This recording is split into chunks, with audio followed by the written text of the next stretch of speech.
There are rideshare stories that are funny, weird, or just plain awkward, but every once in a while, there's one that makes you question whether you'll ever feel safe behind the wheel again. This is one of those stories. Welcome back, everyone. If you're new here, buckle up. And if you're returning, you already know how strange these rides can get. What I'm about to share still gives me chills, and I wouldn't believe it myself if I hadn't lived through it. This happened a few months ago. I've been driving for Lyft for a few years now, and I usually stick to late night shifts. The roads are quieter, the tips tend to be better, but there's a trade-off. Every now and then, you get a passenger who leaves a mark on you, and not in a good way. I've always considered myself cautious. I've had my fair share of strange rides, but nothing, absolutely nothing, comes close to what I experienced that night. I didn't have a dash cam at the time. That changed after this. The night began like any other. Just me and the hum of my old 2005 Volvo. It's a beat-up car, sure, but it's reliable. The streets were empty, just how I like it. Sometime after 2 a.m., I got a ping from a nearby convenience store. At first, it seemed routine, but as I started heading there, something felt off. That gut feeling, you know, the kind that creeps up on you even when everything looks fine on paper. I didn't know why I felt uneasy until I pulled up to the store. That's when it hit me. The store was closed, completely dark, not a single light on inside or outside. No other cars in the lot, just silence. I slowed down and scanned the front of the building. That's when I saw him. He was pacing out front alone, wearing this ratty old hoodie with holes in the sleeves. The thing looked like it hadn't been washed in years. His movements were restless and jerky, like he couldn't stay still. He kept looking over his shoulder like he was paranoid, or maybe like he was being followed. My first thought, he was on something. Drugs, maybe. I hovered my finger over the cancel button, ready to back out of the ride. But I didn't press it. For reasons I still don't understand, I unlocked the doors. He slid into the back seat without saying a word. Immediately I regretted it. He wasn't like most passengers who either chat or stay glued to their phones. No, this guy just stared at me, through the rearview mirror. No blinking, no looking away. Just locked eyes on me the entire time. I tried not to look back, but it's hard to ignore someone drilling holes into your skull with their eyes. His expression wasn't blank. It was angry, tense, like he was holding something back. To kill the tension, I reached for the radio and turned it on. Anything to break the silence. But the moment music started playing, he snapped.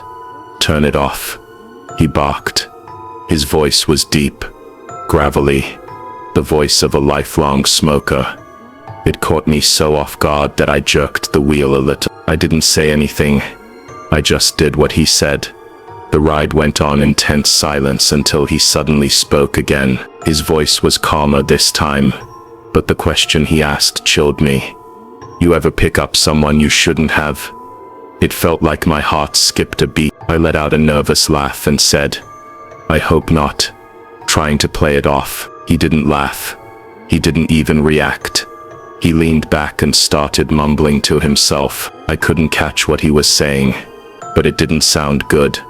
Then he started rambling. He told me he used to be an Uber driver, but he quit after some punks stole from his car. His words were slurred, hard to follow, but I got the idea. I checked the mirror again. He was smiling the whole time, grinning like it was a joke, like he enjoyed telling it. Then he said, "It's funny how much trust you put in someone sitting right behind you." That's when I stopped seeing him as a weirdo and started seeing him as a potential threat. My hands tightened on the wheel. My eyes didn't leave the road, but my thoughts were racing. I stared at the GPS like it was a lifeline, counting down the minutes to the drop-off. But he wasn't done talking. His rant turned into nonsense, some of it dark, some of it just incoherent rambling. Then he started apologizing. Not to me though. It sounded like he was talking to someone else. "I didn't mean it," he said.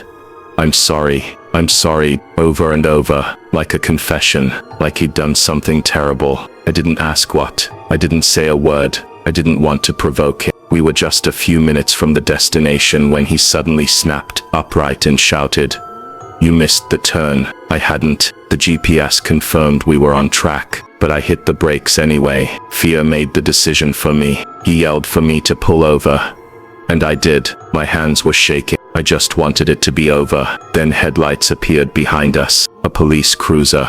My heart nearly exploded with relief. The cop car slowly drove by, its spotlight briefly passing over us. In an instant, the guy in my back seat slouched down. He laid flat across the seat, eyes closed, pretending to be asleep or hiding. I'm still not sure which. I stared straight ahead, forcing myself not to react. He stayed down there for what felt like forever.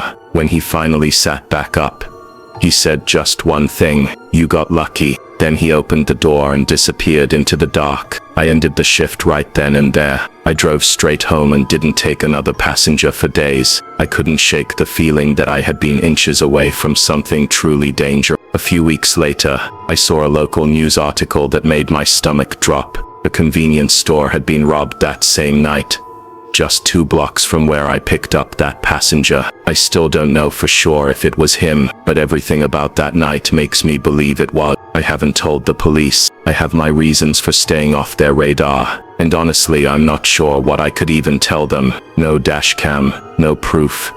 Just a gut feeling and a disturbing memory burned into my mind. One thing's for sure, I'm way more selective about who I let in my car now, and I never drive without a camera rolling.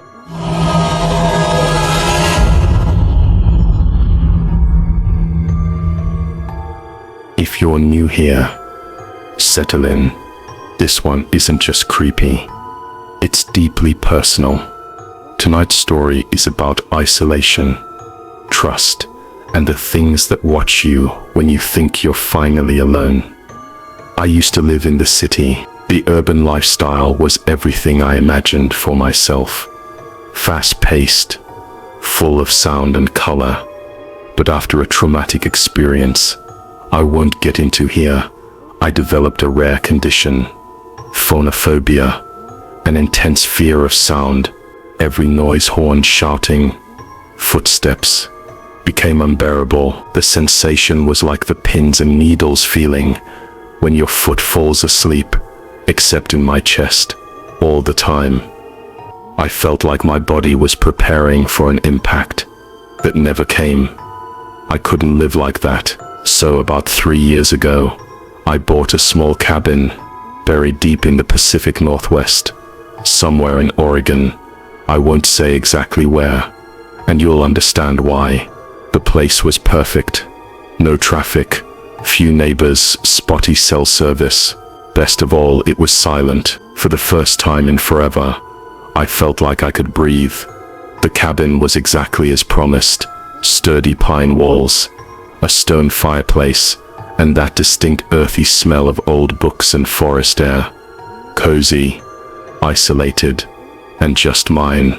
The nearest neighbor was about a 10-minute walk down a winding trail. I didn't meet her immediately. My first few days were a blissful retreat into stillness, birdsong in the morning, wind in the trees at night. It was like hitting mute on the chaos of the world.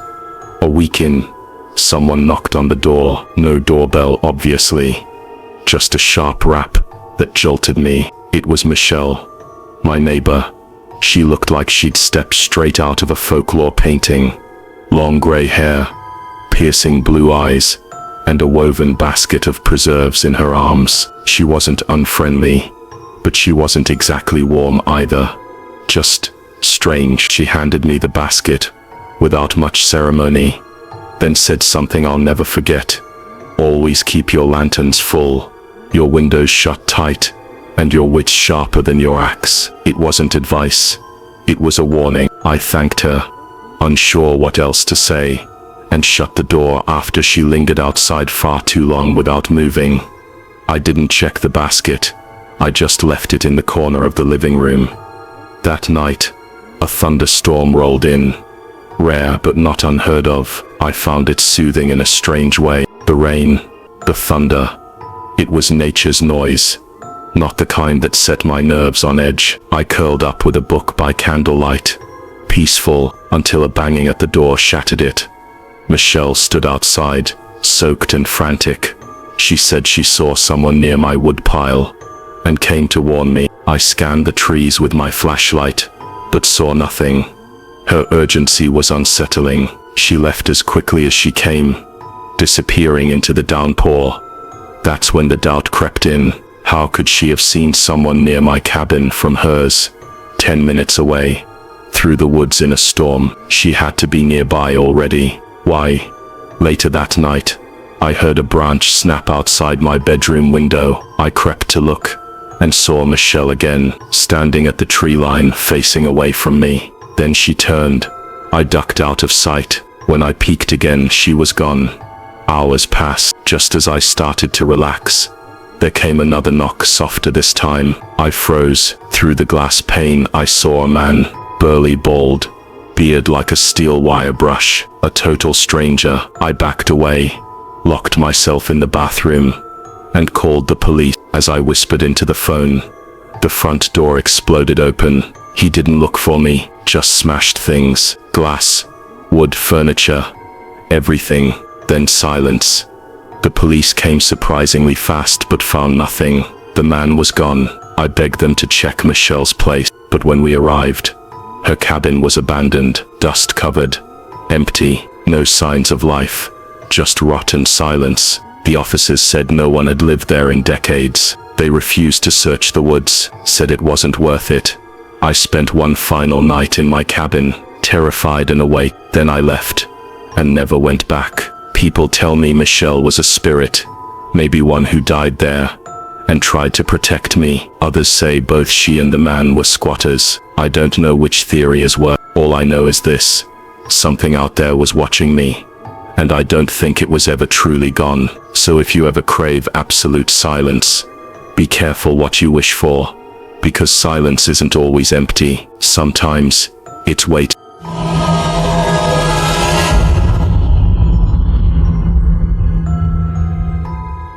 My name is Luke. My girlfriend Catherine and I met 3 years ago during our freshman year at Stanford, my dream school since I was 8. We're both from Ohio, her from Cincinnati and me from just outside Columbus. I think that's part of what drew us together. It's strange, but when you're surrounded by people from a completely different world, it's comforting to find someone who reminds you of home. Since her place is only 2 hours from mine, we started a tradition: Christmas Eve with my family, Christmas Day with hers. But it's not the holidays that I look forward to most. It's the drive between. It's always late past midnight, and the roads are empty. No highways, just endless back roads lined with snow-covered fields, and the occasional barn with one lone light glowing in the distance. We blast Juice WRLD every year, singing like idiots into the night. It feels like we're the only 2 people in the world. This last Christmas Eve started the same. After dinner and gifts with my family, we packed up the car around midnight. Snow floated down gently, and everything was quiet, cozy. We were about 30 minutes into the drive when my phone rang. An unknown number. I declined it.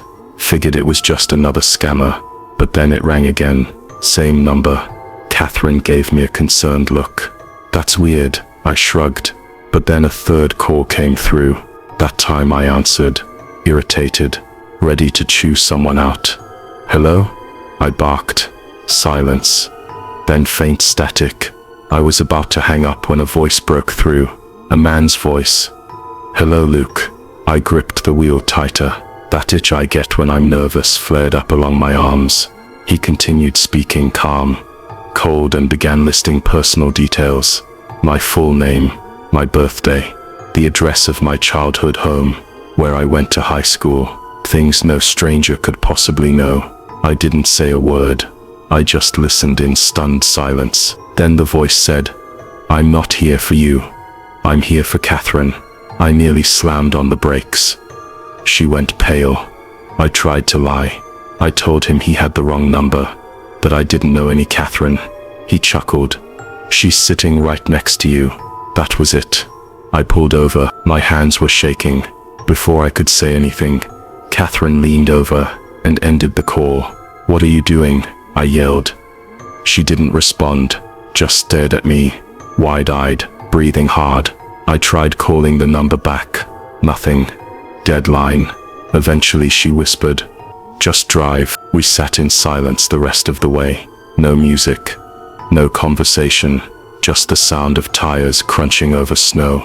When we finally got to her house, she hugged her mom and disappeared into her room without another word. I slept on the couch. It's been almost a month, and I haven't gotten another call yet. But every time my phone buzzes, my stomach drops. I still don't know who that man was, or how he knew so much. But what haunts me most is that moment right after the call ended. Catherine didn't look scared, she looked guilty. So if you're watching this and thinking it was just a prank, I wish I had your peace of mind. Something else was going on that night. Something I'm not supposed to understand yet. And I have a feeling that call was just the beginning. Thanks for watching. If this story gave you chills, hit that like button, subscribe for more real and terrifying tales, and let me know in the comments, what would you have done if you were in my shoes? Stay safe out there, especially on Christmas Eve.